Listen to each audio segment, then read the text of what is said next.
आज हम देखने जा रहे हैं मध्य प्रदेश के इतिहास में आगे का पाठ्यक्रम, जिसमें हम देखेंगे शुंग वंश। कल हमने देख लिया था, already we discussed about this Maurya युग। नाउ द मौर्योत्तर एज। मौर्योत्तर एज जो 200 ईसा पूर्व से 150 ईस्वी तक है, यानी लगभग 350 साल का शासनकाल है। यह शासनकाल था या नहीं था, क्योंकि इसमें शासन बहुत, जो भी मौर्योत्तर युग है, गुप्तोत्तर युग है, ये disintegration of politics. Politically the India was disintegrated during that period. बहुत सारी रियासतें अस्तित्व में आती है और कोई भी एक बड़ा किंगडम हमको नहीं दिखाई देता जिसके नेतृत्व में, जिसकी लीडरशिप में कोई इंटीग्रेशन, कोई एकीकरण की प्रोसेस हो सके। प्रयास हुए, कुषाणों ने भी प्रयास किए, शुंगों ने भी प्रयास किए, लेकिन यह प्रयास उनके एकांतर रहे, एकीक रहे, अर्थात अकेले ने प्रयास किया लेकिन वो असफल रहे। अब यहाँ पर आप देखिए, जब हम बात करते हैं, मैंने आपको पहले भी बताया, मैं आपको कंपैरिजन करते हुए चलूंगा। मैं यहाँ पे इंडिया की हिस्ट्री नहीं पढ़ा रहा हूँ, it is a separate part and we will deal it separately, okay, because it is very detailed. India की हिस्ट्री जो है बहुत डिटेल में, ये यूरोप की हिस्ट्री नहीं है, किसी फ्रांस की हिस्ट्री नहीं है, अमेरिका की हिस्ट्री नहीं है कि वहाँ कुछ हुआ ही नहीं। हमारे यहाँ तो इतने सारे चीजें हुई है, so many occurrences are there, so many, you can't count them, so that we were not in position to record them properly. इसलिए पश्चिम के इतिहासकारों ने बोल दिया, कीथ वगैरह ने बोल दिया, इन्होंने हमको इतिहास लेखन की जानकारी नहीं थी। हम इतिहास को एक यूनिफाइड वे में लेते थे। All socio economic, cultural, political, all these are integrated things, not separate ones. हमने उस तरह से किया। तो खैर, आप देखिए मेरा 2014 की वीडियो, तो उसमें मैंने काफ़ी डिटेल में हिस्ट्री को पढ़ाया है, बताया है। मैं यहाँ पे फिर इस नई क्लास में फिर आपको करूँगा, लेकिन यहाँ पर एक प्रॉपर आपकी अंडरस्टैंडिंग डेवलप हो सके, इसके लिए ज़रूरी है कि हम इंडिया के साथ इसका कंपैरिजन करते हुए चलें। भारत का इतिहास, सिर्फ एमपी के इतिहास को समझने के लिए मैं यहाँ पे भारत का इतिहास बता रहा हूँ, जिससे आपकी एक अंडरस्टैंडिंग बन सके। और भारत का इतिहास वैसे ही चल रहा है जैसे विश्व का, और वैसे ही हमारा मध्य प्रदेश का इतिहास चल रहा है, अर्थात टाइम के हिसाब से। जब हम प्राचीन इतिहास की बात करेंगे मध्य प्रदेश की, तो उस समय वो पार्ट है भारत के प्राचीन इतिहास का। तो आप देखिए, मौर्योत्तर युग ये भारत की हिस्ट्री में भी आता है, मध्य प्रदेश की हिस्ट्री में भी हमको वैसे ही देखना पड़ेगा कि जिस समय भारत मौर्योत्तर इतिहास को जीता है, उस समय मध्य प्रदेश का मौर्योत्तर इतिहास किस रूप में हमारे सामने आता है। क्या वो उतना ही जीवंत था? क्या वो उतना ही मतदा था? अर्थात उसमें कोई ज़्यादा हिस्टोरिकल एविडेंसेस, हिस्टोरिकल इवेंट्स जो है वो आया नहीं हमारे सामने। तो उन चीज़ों को हमको उस तरह से देखना पड़ेगा। कारण क्या है कि जब एकीकरण के विरुद्ध डिसइंटीग्रेशन का प्रोसेस होता है, विघटन का प्रोसेस होता है, तो समाज भी बिखरा हुआ नजर आता है। उस समय का इतिहास, साहित्य उनको प्रोटेक्ट, प्रिजर्व करने के लिए, उनको पैट्रोनाइज करने के लिए कोई इस तरह के किंगडम्स नहीं होते हैं जैसे गुप्तों में। मौर्यों के समय में भी बहुत सारा इतिहास लिखा गया, स्मृतियों की रचना ज़्यादातर वहीं हुई थी, विशेषकर मनुस्मृति की। लेकिन अर्थशास्त्र जैसी किताब वहाँ पे लिखी गई थी, बहुत सारी चीज़ें हैं, गार्गी संहिता है, ये सब उस समय के, उस युग की है। लेकिन यहाँ पर आप देखेंगे गुप्तों के काल में, गुप्तों के काल से इतिहास, मतलब उसको बोला जाता है कि ये साहित्य का पेरिक्लिस एज से उसकी समानता की जाती है। यहाँ पे ऐसा नहीं है, लेकिन फिर भी ये मौर्योत्तर युग में कुछ साहित्य हमको दिखता है जिसके हिसाब से we recorded that time history, ठीक है। और मौर्योत्तर युग में हमको पुष्यमित्र शुंग का जो दरबारी था पतंजलि, उनका महाभाष्य दिखाई देता है। जैसे मौर्य युग की एक प्रातिनिधिक साहित्यिक रचना अर्थशास्त्र है, ठीक है। मौर्य युग में हमको जो अरिस्टोबुलस है, ओनिसिक्रेटस है, प्लिनी है, प्लिनी का नेचुरल हिस्ट्री वो थोड़े बात की है। लेकिन उस समय के जो जस्टिन वगैरह जैसे लेखक हुए, उन सब में कुछ न कुछ भारत के बारे में हमको मिलता है। विशेषकर जो ग्रीक इनोवेशंस हुए और उनके साथ में Greek scholars they arrived in India along with them. तो उनके जो उन्होंने देखा, अपने नज़रिए से देखा, मौर्य युग में मेगास्थनीज के इंडिका इस हिसाब से सबसे महत्वपूर्ण मानी जाती है। मेगास्थनीज को माना जाता है कि सेल्यूकस से युद्ध जीतने के बाद जो कुछ उसमें मिला, हेलेना के रूप में पत्नी मिली थी, हेरात कंधार के प्रांत मिले थे, अराकोसिया मिला था अफगानिस्तान में, साथ में मेगास्थनीज में मिला था। ठीक है, उस परंपरा को दोहराने का प्रयास बिंदुसार ने किया था कि हम, उसने मांग कर दी सीरिया से उनसे कि भैया हमको दार्शनिक भेज दो। बोले हमारे यहाँ नहीं है दार्शनिक भेजने की परंपरा। खैर, तो ये मौर्योत्तर युग में जो है आपको पुष्यमित्र शुंग जो है, शुंग काल, वो शुरू होता है मौर्योत्तर से। पाटलिपुत्र में कि यहाँ पे हम मौर्योत्तर की हम क्यों बात करते हैं, शुंग वंश की, कर्ण वंश की, क्या यही मेन जो है डायनेस्टीज थी? नहीं, और भी थी, बल्कि इनसे ज़्यादा पावरफुल थी। हम साउथ में जाएंगे तो वहाँ पे ज़्यादा पावरफुल डायनेस्टीज थी एज कंपेयर टू मगधा। पर चूंकि उत्तर भारत में जो एकीकरण की प्रोसेस चल रही थी, जो मगध के नेतृत्व में, महाजनपद के नेतृत्व में शुरू हुई थी, तो Magadh was the leading state उस समय का। इसलिए हम उसी समय देखते हैं कि मगध जो है वहाँ पे क्या हो रहा है, मगध में कौन है। तो मगध में आप देखेंगे, यहाँ पर मगध में मौर्यों का पतन होता है और शुंगों की सत्ता स्थापित हो जाती है। यहाँ पे शुंग आएंगे, इसके बाद कण्व आएंगे, और फिर सातवाहन आकर कण्वों की सत्ता को समाप्त कर। सातवाहन दक्षिण भारत की सत्ता है, वो ज्यादा पावरफुल है। सिमुक के नेतृत्व में सातवाहन आ जाते हैं। ठीक है, फिर उधर जब मगध कमजोर होता है तो उसका कंट्रोल जो है पश्चिमी भारत में, विशेषकर अफगानिस्तान वगैरह का जो एरिया है जहाँ पे भारत, वहां तक मौजूद था। तो वहां पर हमारा कंट्रोल वीक होता है, कमजोर पड़ता है, तो वहां पे फिर जो स्थानीय शक्तियां हैं वो वापस अपने सर उठाती है, वापस जो है ग्रीक और ये सब जो है अपने राज्य को पाने की कोशिश करते हैं। लेकिन उधर चीन की दीवार बन जाती है और चीन की दीवार बनने से शक कुषाण हुन अंदर प्रवेश करने की कोशिश करते हैं। खैर, क्योंकि उनको चीन के पश्चिम सीमा पर रहने वाली जातियों को जो चीन में लूटमार से जिंदा रहते हैं, जब चीन की दीवार शांति हुई बना लेता है तो उनके लिए अब उधर जाना मुश्किल भरा, इसलिए वो इधर इंडिया की तरफ आते हैं जहाँ पे उनको लूटमार करने के लिए बहुत सारा धन धान्य ये सब मौजूद है। खैर, तो भारत का इतिहास जो है वो इसी संदर्भ में हमको देखना चाहिए।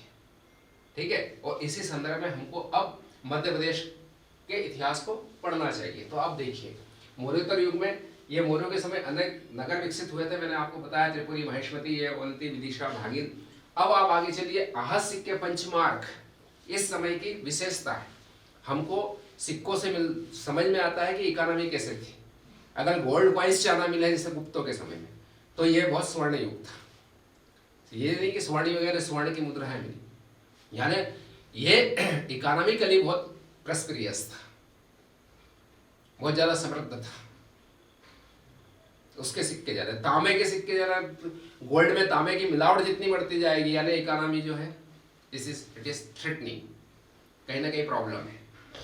तो जब बार बार मुद्रा चेंज करना, मुद्रा का बार बार अवमूल्यन करना और मुद्रा का बार बार चेंज करना, बदलना नोटों को,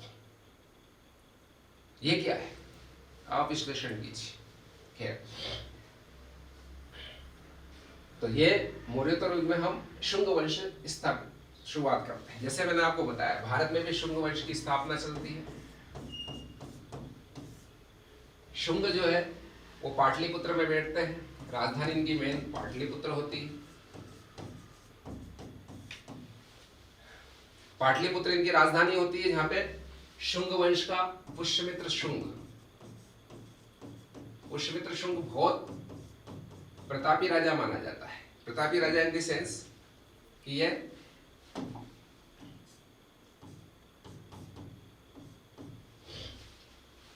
इसके समकालीन जो ग्रीक इन्वेडर है डिमेट्रियस, उसको हराकर भगा देता है।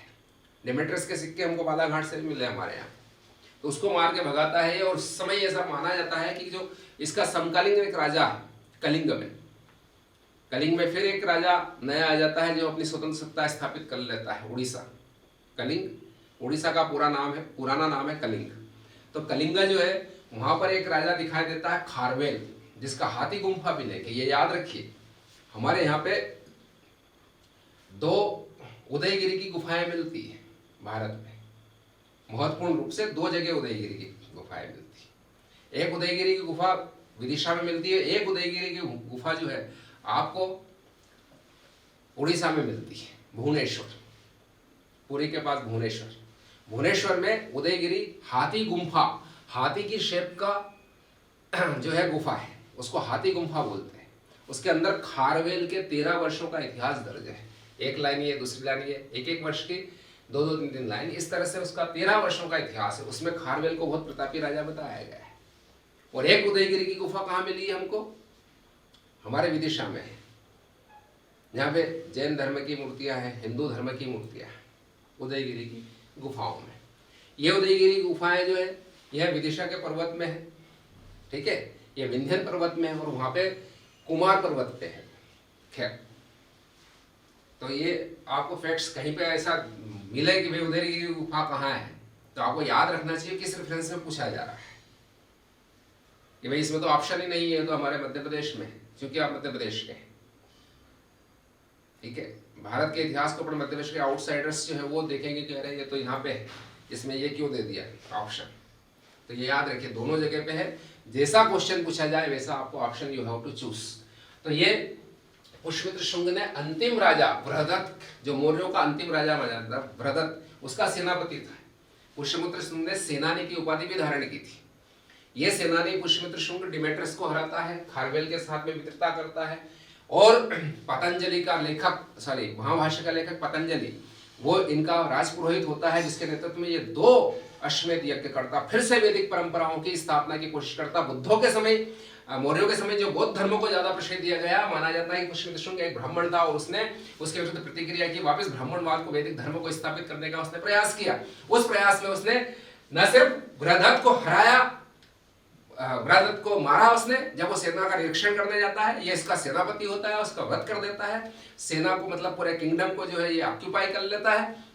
और फिर क्या करता है, ये ब्राह्मण धर्म की स्थापना के लिए जगह जगह अश्वमेध यज्ञ के घोड़े छोड़ना शुरू करता है। 2 अश्वमेध की यह जानकारी खुद पतंजलि देता है। एक का तो खुद पतंजलि जो है वो राजपुरोहित भी था, अश्वमेध यज्ञ उसी के नेतृत्व में संपन्न हुआ था, बहुत सारे ब्राह्मण और मौजूद थे।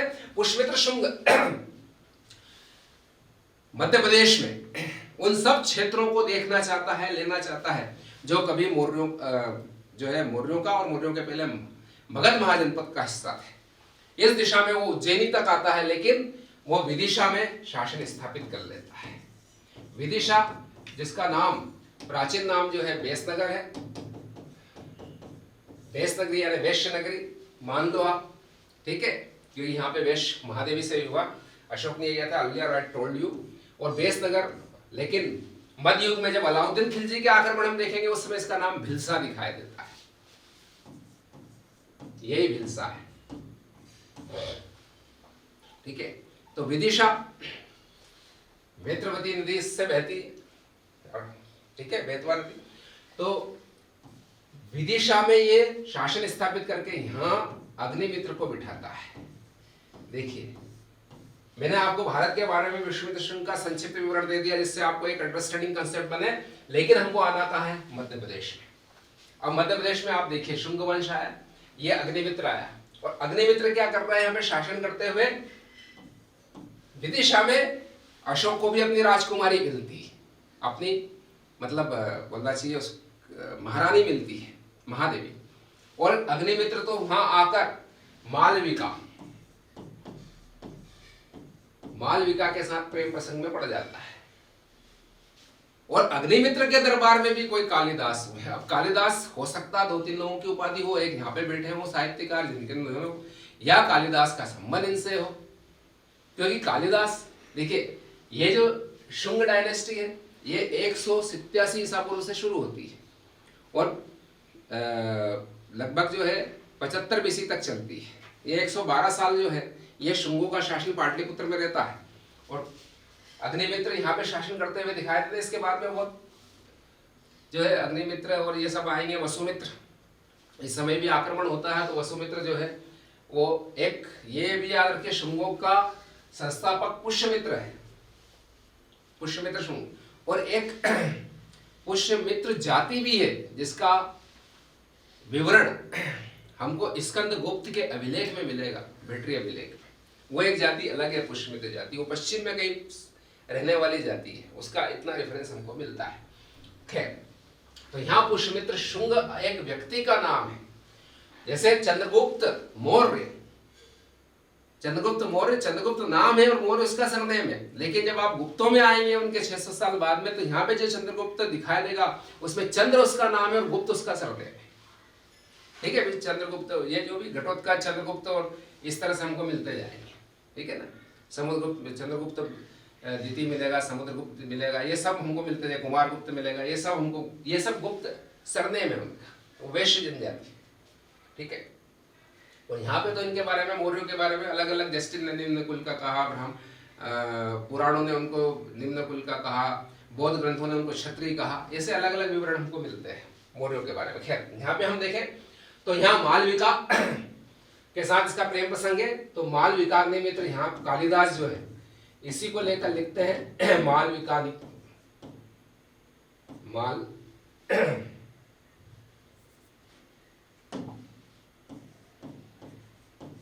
विकाग्निमित्र, ये कालिदास की पहली रचना है। यानी कालिदास का प्रादुर्भाव अग्निमित्र के दरबार से होता है। ये दरबार में थे नहीं थे, this fact is not known to us. इन्होंने they written that book outside of the court of Agnimitra or sitting inside of the court of the Agnimitra and written that first text of him, Malvika Agnimitra, है ना। ये clearly जो है clarified नहीं है, लेकिन उन्होंने मालविका अग्निमित्र लिखा, पहली रचना थी। ये एक नाटक है, श्रृंगार रस से परिपूर्ण नाटक है। खैर, तो अग्निमित्र के दरबार में जो घटनाएं घटती है वो हमारे लिए बहुत इंपॉर्टेंट है। मालविका अग्निमित्र की रचना कालिदास करते हैं। Kalidas is assumed to be present in the court, माना जाता है कि उनकी कोर्ट में है। दूसरा जो है अग्निमित्र के दरबार में, देखिए आप, ये एक बहुत बड़ी बात है। इनके पिताजी जो है पुष्यमित्र शुंग, वो डिमेट्रियस को हराकर बाहर भगा देते हैं। डिमेट्रियस एक ग्रीक किंग है, लेकिन ये सब क्या होते हैं, धीरे धीरे ये इंडो ग्रीक में कन्वर्ट हो जाते हैं, इनका भारतीयकरण हो जाता है, भारत की संस्कृति, भाषा, ये सब सीखने लगते हैं। एक ने तो अपना नाम ही जो है मिलिंडर, उसको भारतीयों ने जो है मिलिंद कर दिया। ठीक है, इतना ज्यादा चेंजेस है। कनिष्क, ठीक है, आज कई लोग कनिष्क नाम रखते हैं, कनिष्क तो पूरा भारतीय हो गया था, ये कुषाण था। ठीक है, ये अलग जनजाति थी, कोई सांग नामक। तो जो डिमेट्रियस है, वो डिमेट्रियस को पुष्यमित्र हराता है, लेकिन उसके उत्तराधिकारी जानते हैं कि इनके, ये बहुत पावरफुल लोग हैं, शुंग जाति, इनके सामने जाकर we have to pay homage to them, pivot at the foot of them, हमको जाकर उसको प्रणाम करना पड़ेगा। भाई, अगर इन्होंने वहां पे रुक कर लिया तो हमको यहाँ से भगा के वापस भेज देंगे यूनान। तो ये क्या करते हैं, ये जा जाके उनके दरबार में उपस्थिति देते हैं। जैसे समुद्रगुप्त के समय में समुद्रगुप्त निरंतर इनकी उपस्थिति दर्ज किया करता था। शाहीन शाही वगैरह जो भी थे, है ना, शंख मुरंड शाहीन शाही शब्द आता है प्रयाग। तो अग्निमित्र जो है उसके दरबार में एक राजा जो है वहां का, एंटाकिलाडियस, वो एंटाकिलाडियस एक राजा है वहां पे, वो तक्षशिला की परंपरा का है। ठीक है, तो ये जो राजा, देखिए वहां पे दो तरह के, दो सेंटर पॉइंट्स है ग्रीक्स पश्चिम में। एक पॉइंट जो है तक्षशिला है, एक सियालकोट है। सियालकोट का मिलिंडर होता है और तक्षशिला का एंटिकलाडियस होता है। मिलिंडर डेमेट्रियस की परंपरा से आता है, उसका उत्तराधिकारी। इधर तक्षशिला जो राज्य है ग्रीक का, वहां पे एंटिकलाडियस आता है। और एंटिकलाडियस को पता है कि ये कहीं ऐसा नहीं हो मेरे ऊपर सीधा आक्रमण कर दे, डेमेट्रियस के उत्तराधिकारी यानी सियालकोट के ग्रीक्स को लेकर मेरे ऊपर आक्रमण कर दे, तो वो जाके हेलियोडोरस को भेजता है। Heliodorus ambassador to Antialcidas. ये एम्बेसडर एक राजदूत है, ठीक है, हेलियोडोरस को भेजता है कि जाओ अग्निमित्र के दरबार में, उससे बोल देना भाई हम ग्रीक लोग हैं लेकिन हम भी हिंदू धर्म को, भागवत धर्म को ही मानते हैं। उस समय हिंदू धर्म की शब्दावली जो है प्रचलन में नहीं, यहाँ पे प्रचलन में है भागवत धर्म। भागवत यानी ब्राह्मण धर्म। इससे भी पुष्टि होती है कि शुंग जो है ब्राह्मण धर्म का पुनरुत्थान करता, जो कहा गया है पुराणों में आदि में, वो उससे मैच करता है ये फैक्ट कि ये भागवत धर्म को मानने वाले लोग हैं हम। और आप नहीं चाहते हो तो भाई अग्निमित्र ने कहा कैसे मान लूं मैं, सार्वजनिक उद्घोषणा की जाए इसकी। सार्वजनिक उद्घोषणा यानी कोई इंस्क्रिप्शन लिखा जाए कि मैं अग्निमित्र के दरबार में आकर ये करता हूं। अब यहां पर एक थोड़ा सा प्रॉब्लम होता है, यहां पे अग्निमित्र की जगह जो नाम आता है वो भागभद्र का आता है। अब ये अग्निमित्र और भागभद्र, क्योंकि हम जब शुंगों के वंशावली देखते हैं तो उसमें भागभद्र नहीं दिखाई। ऐसा माना जाता है कि जब शुंगों की वंशावली हम देखेंगे तो कहां से, पाटलिपुत्र के संदर्भ में देखेंगे। अब ये एक ब्रांच सेपरेट हो गई क्योंकि पुष्यमित्र ने अपने पुत्र अग्निमित्र को विदिशा का शासक, प्रांतपति, गवर्नर बना दिया था। तो हो सकता अग्निमित्र का बेटा भागभद्र हो और भागभद्र के दरबार में ये जो है हेरोडोरस आया।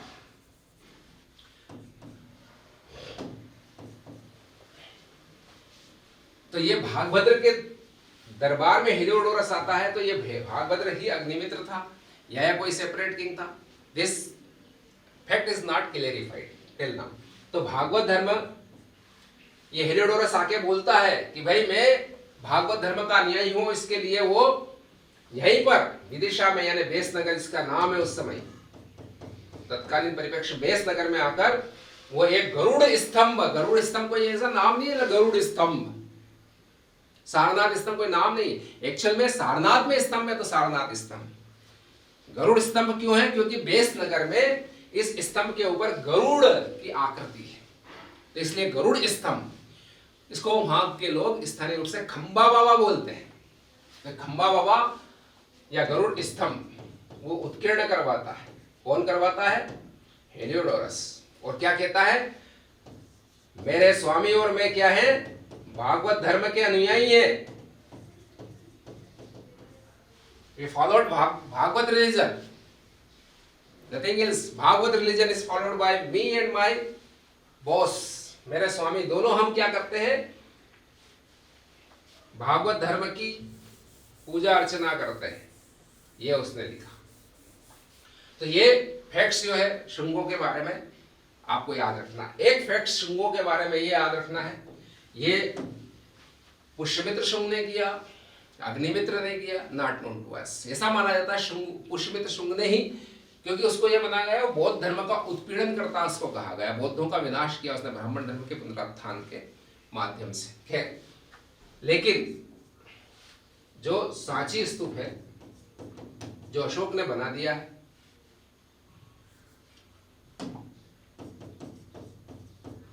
इसका प्रदक्षिणा पथ, इस स्तूप का जो प्रदक्षिणा पथ है वो किसने बनाया? शुंगों ने बनाया। कास्ट का बना हुआ है, लकड़ी का। ये एक फैक्ट है। तो ये भागवत धर्म के अनुयायी थे, ब्राह्मण धर्म के अनुयायी थे शुंग। पर शुंगों की सत्ता बाद में कमजोर होने लगी। अब इनमें कोई पावरफुल नहीं था। वसुमित्र जिसने कभी हमलों से बचाया था, सिंधु नदी के तट पर जाकर 1-2 रात 2 दिन उसने वहीं बिताया हो, लेकिन और जो विदेशी आक्रांता थे उनको हराकर मार भगाया था, वो वसुमित्र भी यहाँ पे राजा बनता है पाटलिपुत्र में, और वो भी कुछ ज्यादा कर नहीं पाता इसके बाद में। इस तरह से शुंग चले जाते हैं। इसके बाद में कण्व आते हैं। कण्व वंश जो है वो शुंगों के भृत्य कहे जाते हैं। कण्वों को शुंग भृत्य, शुंगों के नौकर, यानी उनके सेवा में थे। ये उनकी सेवा में रहते हुए उन्होंने धीरे धीरे पावर ऑक्यूपाई कर लिया और अंतिम राजा देवभूमि को उन्होंने खत्म करके और दे कैप्चर द पावर। और इस तरह से कण्व वंश की स्थापना 75 बीसी में होती है भारत में, और ये लगभग 40 बीसी तक 30-35 साल तक शासन करते हुए दिखाई देते हैं। कोई ज्यादा महत्वपूर्ण नहीं होते हैं कर्ण, ठीक है। इसमें वासुदेव इसका संस्थापक होता है, जैसे उसमें पुष्यमित्र है, इसमें वासुदेव है। भूमिमित्र आता है, नारायण आता है सुशर्मा, सुशर्मा इसका अंतिम राजा, 4 राजा हुए और अंतिम राजा को कण्वों को हराकर, कण्वों का मध्य प्रदेश में ज्यादा कुछ भी इंपॉर्टेंस नहीं, भारत में भी कुछ भी इंपॉर्टेंस नहीं, ये ऐसे ही मारते पीटते मरते गड़ते ये शासन करते हैं चारों की। लेकिन इसके बाद में सातवाहन आते हैं भारत में। प्रतिष्ठान यानी वर्तमान पैठन इनकी राजधानी होती है, सिमुक इनका संस्थापक होता है। और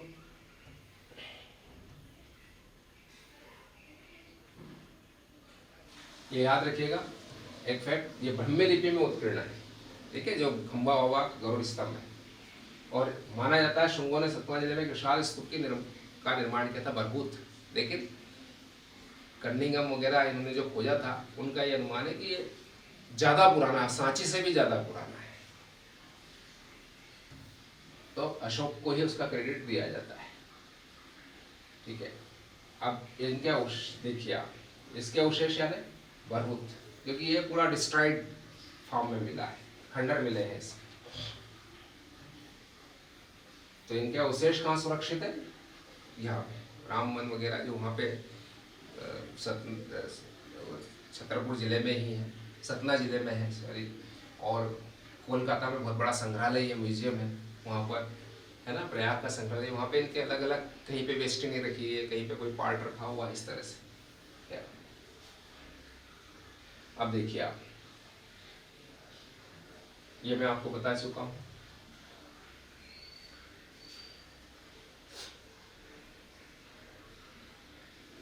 सांची स्तूप के तोरण पर जातक कथा और बुद्ध के जीवन की घटनाओं का चित्रांकन है, जातक कथाओं का भी वहां पे चित्रांकन है। ये एक फैक्ट है जो आपको याद रखना है। मैं आपको कंसेप्ट के साथ पढ़ा रहा हूँ, जिससे फैक्ट्स को याद रखने में बहुत आसानी रहेगी। आप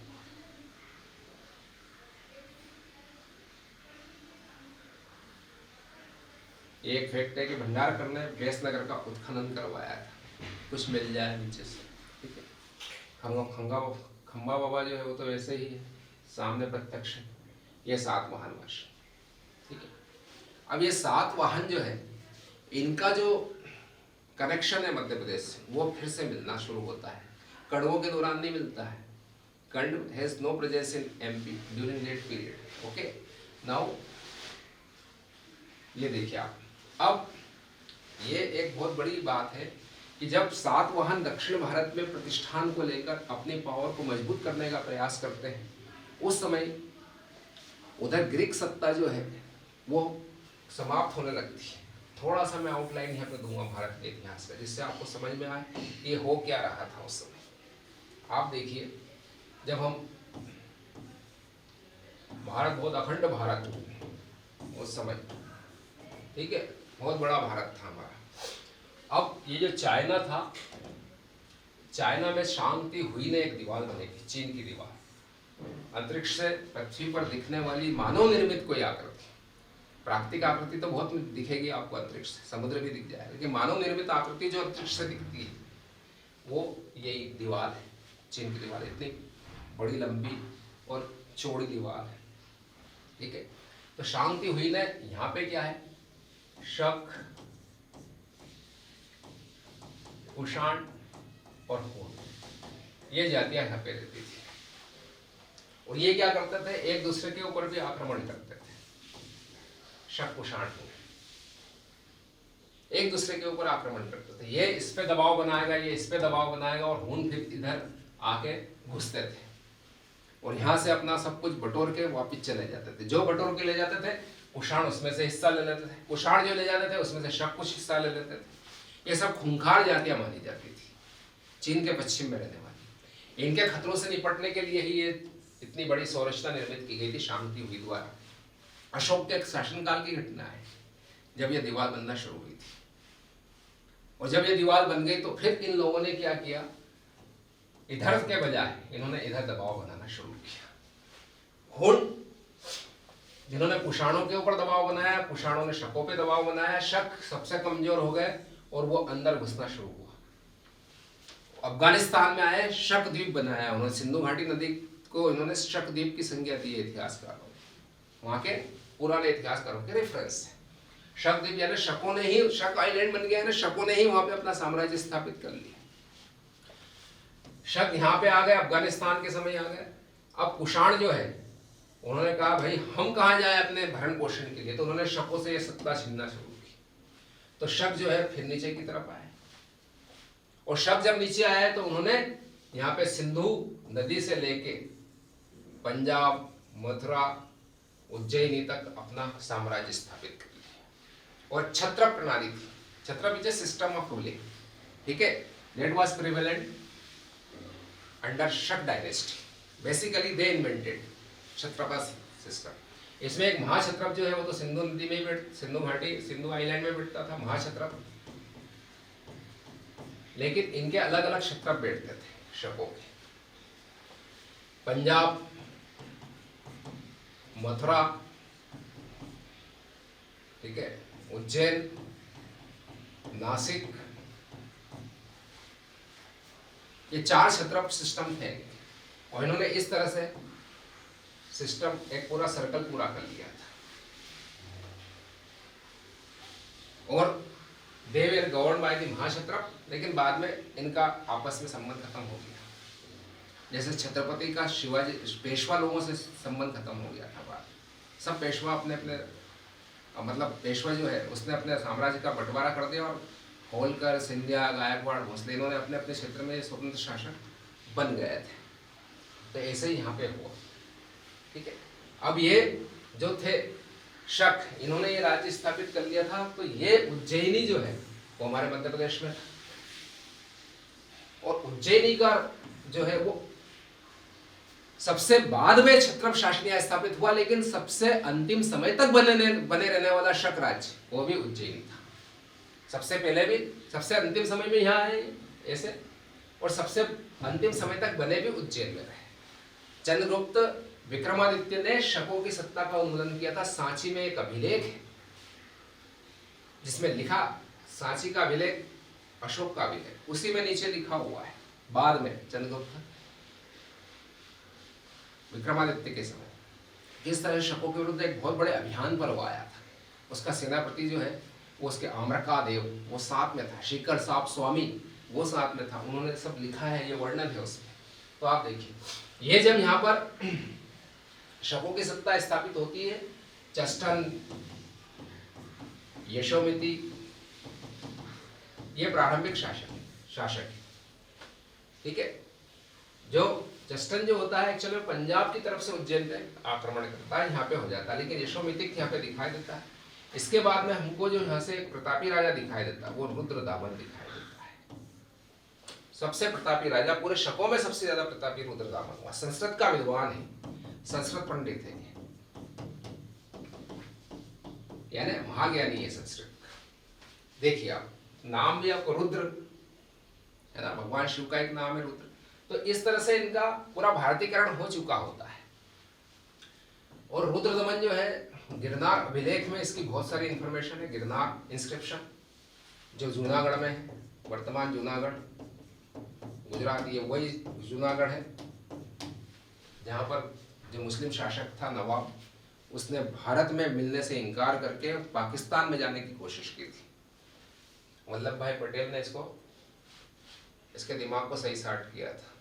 खैर ठीक है, भाग गया ये पाकिस्तान, और जूनागढ़ रियासत भारत में सम्मिलित हुई। तो ये गिरनार, ये अभिलेख यहाँ पर है जिसमें मैंने आपको बताया था सुदर्शन झील दूरदर्शन बन गई थी। ये इसी ने लिखा है कि चंद्रगुप्त मौर्य के समय बनी हुई जो झील थी वो खत्म हो गई, टूट गई, तो मैंने उसका जीर्णोद्धार अपने प्राणपति से करवाया, चक्रपाली से। है ये रुद्रदामन का है, ठीक है। और रुद्रदामन पहला व्यक्ति है हमारे मालवा के संदर्भ में जो चांदी के सिक्के चलाता है। कुछ विद्वान, कुछ जो इतिहासकार है वो लिखते हैं कि जैसे वीडी महाजन को देखो, ये लोग लिखते हैं कि सबसे पहले भारत में तिथियुक्त चांदी के सिक्के, तिथियुक्त। देखिए भारत में सिक्कों का भी इतिहास है। पंचमार सिक्के तो हमने खुद बनाए थे पंच के माध्यम से, लेकिन उनको ढालकर वैक्स मेथड से जो है उनको ढालकर उनको बनाने वाली जो विधि है वो बताते हैं यूनानी लोग लेके आए थे। और सिक्कों के ऊपर तिथि, राजा का नाम, राजा की आकृति, किंग की आकृति, ये सब देने का काम भी उन्होंने शुरू किया भारत में। उनके यहाँ पद्धति पहले से थी, ठीक है, ऐसा माना जाता है। यूनानियों को चाहिए हमारे यहाँ पे सिक्के और ये को विधिवत रूप से ढालने की पद्धति का। तो ये जो है तिथि युक्त सिक्के लाए वो थे, लेकिन मध्य प्रदेश में सबसे पहले, और विशेषकर चांदी के सिक्के हमारे यहाँ थे। हमने देखा है, जब हम वैदिक युग पढ़ेंगे तो हम देखेंगे कि उसमें शतमान है ना, चांदी का सिक्का, कृष्णाल है जो तांबे का सिक्का है, निष्क जो स्वर्ण मुद्रा है, ठीक है, वो अलग टाइप के, वो टुकड़े के रूप में ऐसा माना जाता है। लेकिन यहाँ आप देखिए तिथि युक्त सिक्के, तिथि युक्त चांदी के सिक्के सबसे पहले चलाने का श्रेय रुद्रदामन को, सेंट्रल इंडिया और इंडिया, है ना, फर्स्ट टाइम इन इंडिया, ठीक है, silver coins issued by him, which silver coins carrying the date, ठीक है, ओके। तो ये रुद्रदामन का एक बहुत महत्वपूर्ण योगदान है इसके समय में। उज्जैनी वैसे ही ज्ञान का केंद्र, संस्कृत के ज्ञान का केंद्र बना रहा, जैसे प्राचीन युग में था, और भी प्राचीन युग में था, मतलब ये तो चल ही रहा है प्राचीन युग, इससे भी अर्लियर फेस में जिस तरह से उज्जैनी एक चित्तगामी बौद्ध धर्म का केंद्र, लेकिन विशेषकर ब्राह्मण धर्म की शिक्षा दीक्षा, संस्कृत की शिक्षा दीक्षा केंद्र था, वो इसने आगे बढ़ाया। इसका अंतिम राजा जो है रुद्र सिंह हुआ। अब यहाँ पे एक क्लेश होता है, जब यहाँ पे शक सकता है तो उधर सातवाहन जो है वो आक्रमण करते हैं, अटैक करते हैं। शकों की इस तरह से स्थितियां यहाँ पे चलती है। आपको बता दें कि एक वशिष्ठी पुत्र पुलुमावी हुआ है सातवाहन की, एक गौतमीपुत्र शातकर्णी हुआ। इन दोनों का रिलेशन इस समय शकों की सत्ता से कैसे होता है? गौतमीपुत्र शातकर्णी वो नासिक का जो इनका क्षत्रप है, नासिक में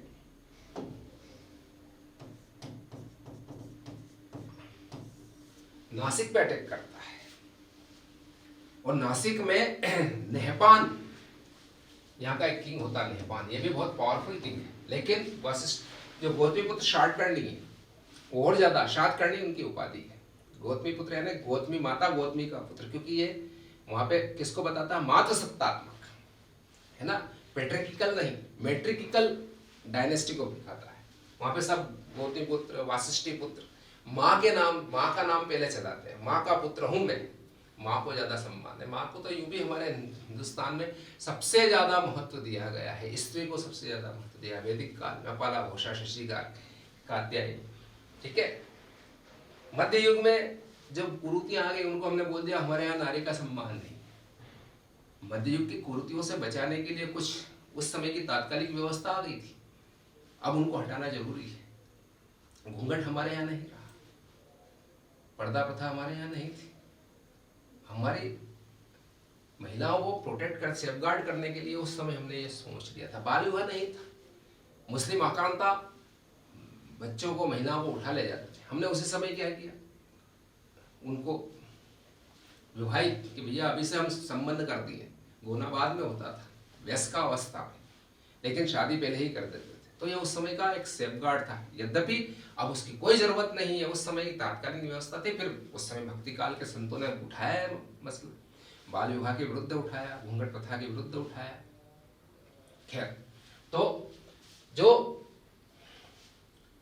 नेहपान था उसके ऊपर गौतमीपुत्र शातकर्णी ने हमला किया, और उसके जो सिक्के थे उसके ऊपर अपना नाम लिखवाया कि नेहपान के साथ मेरा नाम लिख दिया गया, गौतमीपुत्र शातकर्णी। ये कितनी बड़ी बात है, किसी के सिक्के पे अपना नाम चला देना, यानी उसके क्योंकि संप्रभुता का प्रतीक होती है करेंसी, जो है संप्रभुता का प्रतीक मानी जाती है। हम अपनी करेंसी खुद चलाएंगे, दूसरा कोई देश की मुद्रा, कोई दूसरा देश जो है वो कहे कि तुम्हारे यहाँ हमारी मुद्रा चलेगी, तो ये संप्रभुता पर खतरा है, ठीक है। आज रशिया ने वही चुनौती दी है कि भाई डॉलर चल नहीं रहा है, पर इंटरनेशनल लेवल में, इंटरनेशनल मार्केट में क्या होता, वो एक एक्सचेंज मुद्रा है, क्यों एक्सचेंज मुद्रा, वो विनिमय की मुद्रा क्यों? हम अपना व्यापार हम में करें। रूबल, अभी भारत का और रशिया का जो व्यापार है वो रूबल रुपया व्यापार, एक जमाने में बहुत ज्यादा पावर था, वापस उसको लाया गया अभी जो वार लाइक सिचुएशन इज गोइंग, तो उसको चलाया। लेकिन यहां पर आप देखिए वासिष्ठी पुत्र जो है, वासिष्ठी पुत्र पुलुमावी यहां पर क्या करता है, वासिष्ठी पुत्र पुलुमावी इसको हराता है और इधर क्या करता है, रुद्रदामन जो है उससे उलझने की कोशिश करता है। सातवाहन शासक वासिष्ठी पुत्र पुलुमावी, रुद्रदामन उसको परास्त करता है। वासिष्ठी पुत्र यानी वासिष्ठ माता का पुत्र, ठीक है, पुलुमावी, रुद्रदामन इसको हराता है।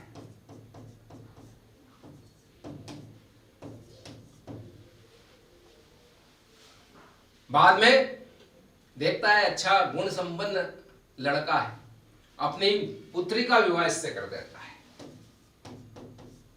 पुत्री इससे ब्याहता है। हर डॉटर मैरिड विथ वासिष्ठी पुत्र पुलुमावी, ठीक है, दोनों में गहरे संबंध हो जाते हैं। अब देखिए सातवाहनों ने क्या किया, सातवाहन जब आते हैं ना कण्वों की सत्ता समाप्त करने, तो आपको बता दें सातवाहनों की एक विशेषता है, जो सिक्के किसी ने नहीं चलाया भारत में वो सातवाहनों चलाए। पोटिन नामक उसके लीड के शीशे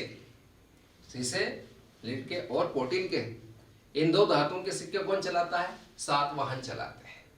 इनके साक्ष्य हमको मिलते हैं, विदिशा और उसके आसपास के क्षेत्र से हमको ये मुद्राएं मिलती है। डिमेट्रियस की मुद्रा मैंने बताया था, मिनेंडर, उसकी मिनेंडर की मुद्राएं बालाघाट से मिली है, ग्रीक किंग्स की, ठीक है।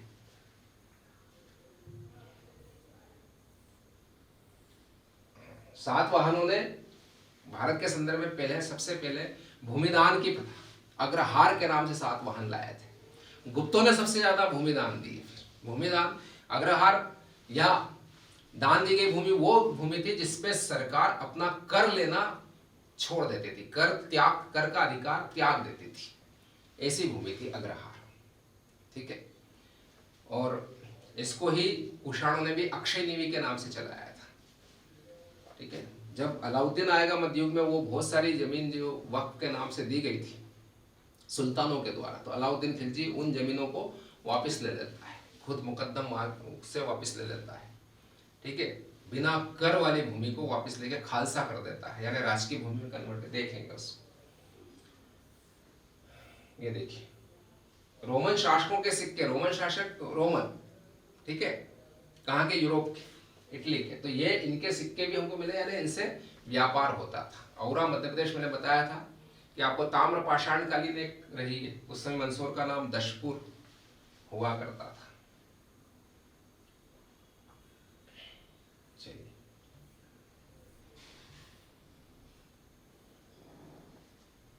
जुगलथम्बी जो आसपास महाकोशल का एरिया, वहां से हमको नेपाल के पुनर्मुद्रित सिक्के मिले हैं। मैंने आपको बताया था नेपाल के पुनर्मुद्रित किसने किए थे, शातकर्णी ने,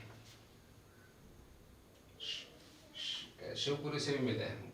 खैर अब देखिए ये शक राज्य मैंने आपको बता दिया, ये शक राज्य कार्धमक वंश, देखिए शकों के अलग अलग वंश चलते हैं, ठीक है।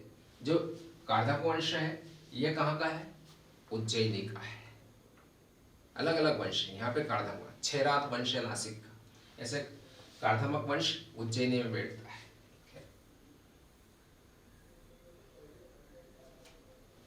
शकों का अंत कौन कर देता है, रुद्र सिंह अंतिम राजा होता है, मैंने बताया था। रुद्र सिंह या रुद्रसेन भी बोला जाता है इसका, और ये थर्ड था, अपने इस नाम का तीसरा राजा था उज्जैन के शकों में, तो इसको थर्ड बोलते हैं। इसको ये अंतिम राजा हुआ, लास्ट किंग ऑफ शक डायनेस्टी, ठीक है। लास्ट शक king was the Rudra Singh या रुद्रसेन थर्ड, और इसको किसने मारा है, Chandragupta Vikramaditya, given credit to eradicate Shak not from the Malwa, from Ujjaini, but from India itself. India से ही उसका उन्मूलन कर दिया था, क्योंकि ये लास्ट जहां पर बैठे हुए दिखाए थे उज्जैन में, बाकी सब दूर से इनका शासन पंजाब से, मथुरा से, पंजाब मथुरा में कुषाण आ चुका है, कनिष्क आ चुका है, पंजाब को कैप्चर कर चुका है, मथुरा में आ चुका है, ठीक है।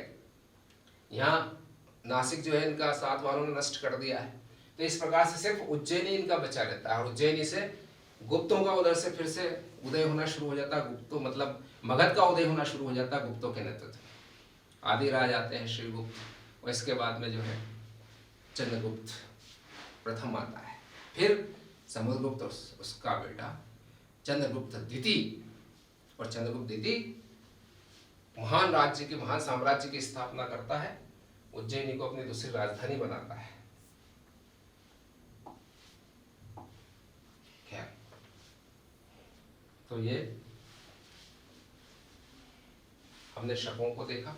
अब बिना कोई शक के हम आगे बढ़ेंगे, और इसी तरह से हिस्ट्री को कंपेयर करते हुए इंडिया से। यहाँ मेरा उद्देश्य ये है कि आपको इंडिया की हिस्ट्री का एक कंसेप्ट भी साथ में मिले, जिससे कि मध्य प्रदेश के इतिहास को समझना ज़्यादा आसान हो। And this is the proper approach, I think so.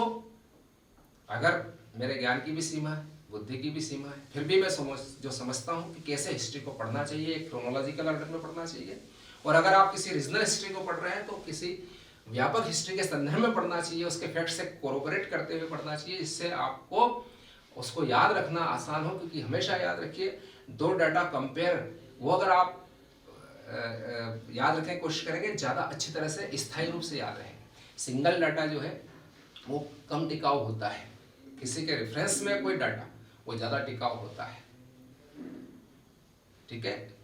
हम आगे और देखेंगे। जय हिंद, जय भारत।